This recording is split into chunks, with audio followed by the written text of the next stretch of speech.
نحمده ونصلي على رسوله الكريم أما بعد فأعوذ بالله من الشيطان الرجيم بسم الله الرحمن الرحيم إن الله لا يحب المستكبرين صدق الله العظيم وقال النبي صلى الله عليه وسلم من تواضع لله رفعه الله او كما قال علیہ الصلاۃ والسلام۔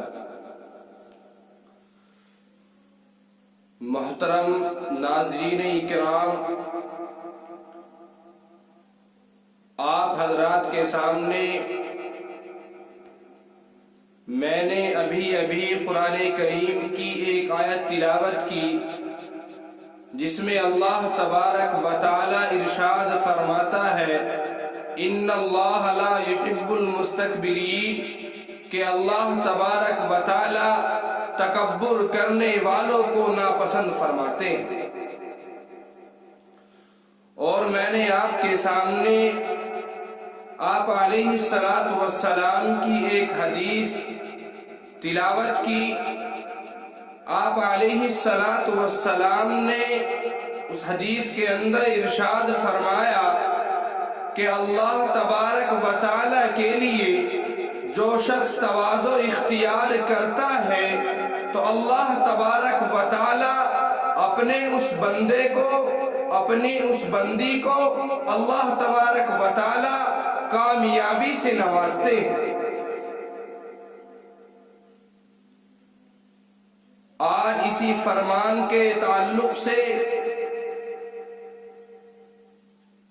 آپ حضرات کے سامنے تواضع کس کو کہتے ہیں، تواضع کی حقیقت کیا ہے، تواضع کی اہمیت کیا ہے، اور تواضع کس طریقے سے تواضع کرنے کا کیا طریقہ ہے، آج آپ حضرات کے سامنے اس کے بارے میں میں تھوڑی سی تشریح کروں گا۔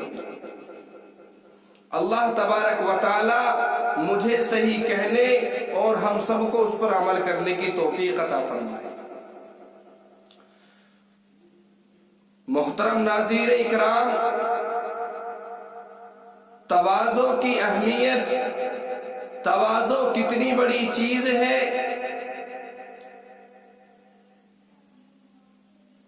کہ اگر انسان کے اندر یہ تواضع کی صفت نہ ہو، انسان کے اندر یہ تواضع کی صفت نہ ہو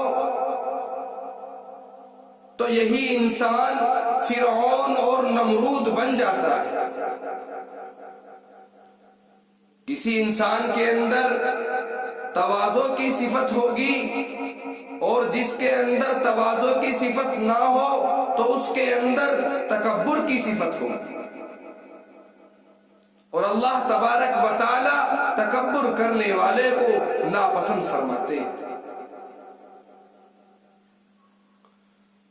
ناظرین اکرام،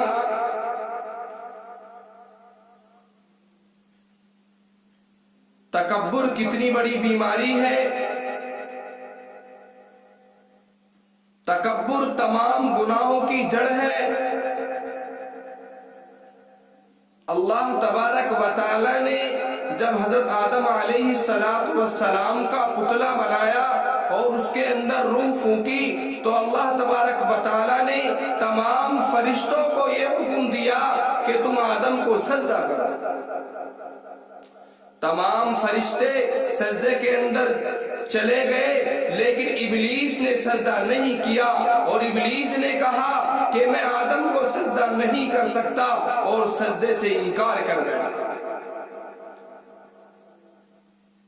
اس انکار کی وجہ کوئی اور چیز نہیں تھی، اس انکار کی وجہ تکبر تھی۔ شیطان نے فرمایا انا خیر من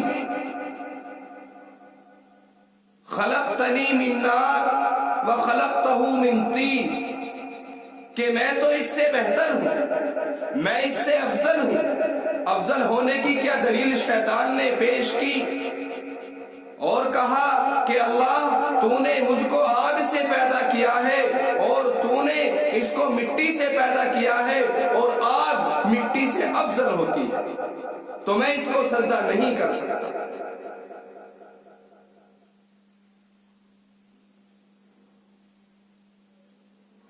اور آگے بتایا کہ آگ کا کام ہے اونچا اٹھنے کا اور مٹی کا کام ہے نیچے جانے کا، اس لیے میں اس کو سجدہ نہیں کر سکتا۔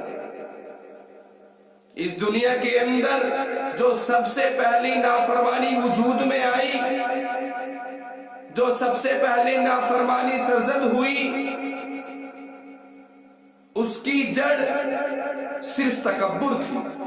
اگر ابلیس تکبر نہ کرتا، ابلیس کے اندر اگر تواضع ہوتی تو آدم علیہ السلام کو سجدہ کرتا، لیکن اس کے اندر تواضع نہیں تھی، اس کے اندر تکبر کوٹ کوٹ کر بھرا ہوا تھا، تو اللہ تبارک و تعالیٰ نے اس کے تکبر کے نتیجے میں اس کو ایسی سزا دی کہ قیامت تک آنے والی انسان، قیامت تک آنے والے لوگ اس پر لعنت بھیجتے رہے۔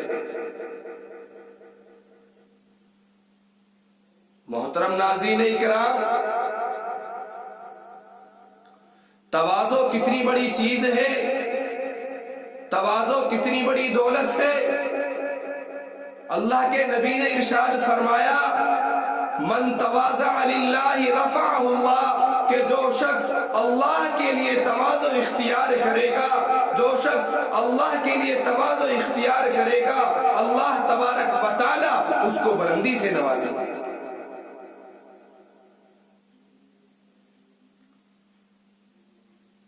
ہمارے حبیب، ہمارے محبوب جناب محمد الرسول اللہ صلی اللہ علیہ وسلم کے اندر تواضع کس قدر تھی۔ حضرت انس رضی اللہ تعالی عنہ،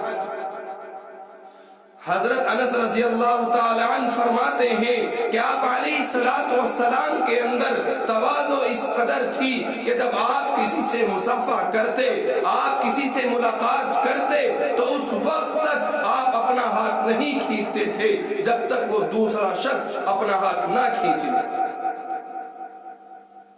آپ اپنا چہرہ اس وقت تک نہیں پھیرتے تھے جب تک دوسرا شخص اپنا چہرہ نہ پھیر لے۔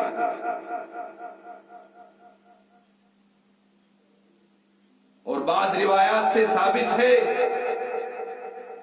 کہ آپ علیہ السلام جب کسی مجلس میں جاتے اور مجلس میں جا کر عام لوگوں میں ہی بیٹھ جایا کرتے تھے۔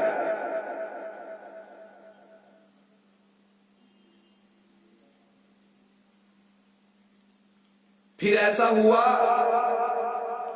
اگر کوئی باہر سے کوئی افراد آتا، کوئی شخص باہر سے آتا، تو وہ معلوم کرتا کہ اللہ کے نبی کون ہیں، اللہ کے نبی کون ہیں۔ اس لیے صحابہ کرام نے آپ علیہ السلام کے لیے ایک ایسی جگہ مقرر کی کہ آپ جو ہیں اوپر بیٹھ جایا کریں، تاکہ جو ہے آنے والے کو کوئی دشواری، کوئی آنے والے کو پریشانی نہ ہو۔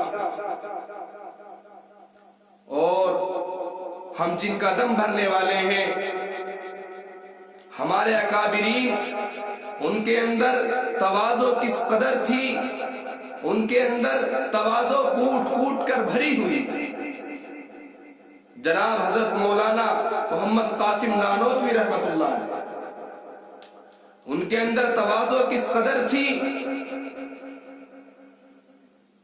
ایک ہلکا سا کرتا اور ایک تہمن ہر وقت پہنے رہتے تھے، اور اس قدر سادگی تھی۔ حضرت مولانا قاسم نانوتوی رحمت اللہ علیہ نے انگریز کے خلاف جنگ لڑی ہے، انگریز کے خلاف کھڑے ہوئے ہیں، تو جنگ لڑنے کے نتیجے میں، اس کھڑے ہونے کے نتیجے میں انگریز نے ایک اپنا وفد بھیجا کہ مولانا قاسم کو پکڑ کر لائیے۔ جب وہ وفد دیوبند کے اندر پہنچتا ہے، لوگوں سے معلوم کرتا ہے کہ مولانا قاسم کہاں ملیں گے، لوگوں نے بتایا کہ یہ مسجد ہے چھتا مسجد، اس کے اندر ہو سکتے ہیں۔ جب وہ انگریز قافلہ وہاں پر پہنچا تو دیکھا کہ ایک بوڑھا سا آدمی بنیان اور لنگی کے اندر مسجد میں جھاڑو لگا رہا ہے۔ انگریز نے پوچھا کہ مولانا قاسم کہاں ملے گا؟ تو حضرت تھوڑا پیچھے کو ہٹ کر انہوں نے کہا کہ ابھی ابھی تو یہی تھے، ابھی ابھی تو یہی تھے۔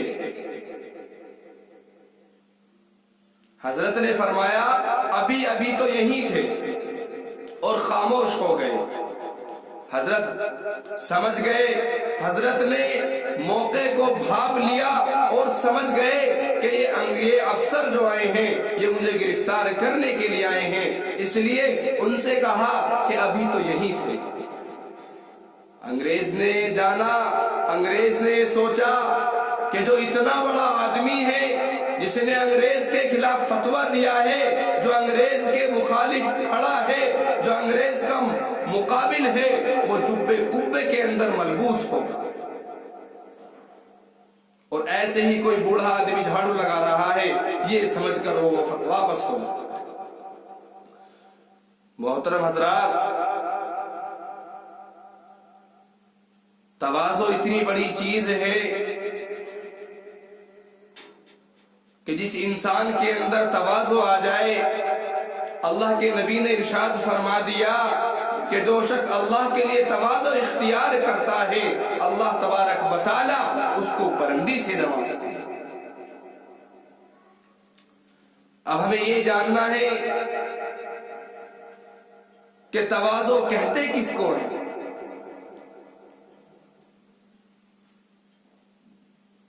تواضع اس چیز کا نام نہیں کہ اپنے آپ کو احقر کہہ لیا، اپنے آپ کو ناکارہ کہہ لیا، اپنے آپ کو گنہگار کہہ لیا۔ تواضع اس چیز کا نام نہیں ہے، بلکہ تواضع تو یہ ہے کہ اپنے آپ کو دوسروں سے کمتر سمجھے۔ ناکارہ کہنے کی ضرورت نہیں ہے، احقر کہنے کی ضرورت نہیں ہے، بلکہ ضرورت اس چیز کی ہے کہ اپنے دل کے اندر یہ چیز پیدا کرے کہ میں اور لوگوں سے کمتر ہوں۔ جب یہ چیز اس کے اندر پیدا ہو جائے گی تو یہ سمجھ لے کہ میرے اندر تواضع آ چکی ہے۔ اگر یہ چیز نہ ہو، اپنے آپ کو احقر کہنا، اپنے آپ کو گنہگار کہنا، کہتا بھی رہے، یہ تواضع نہیں ہے۔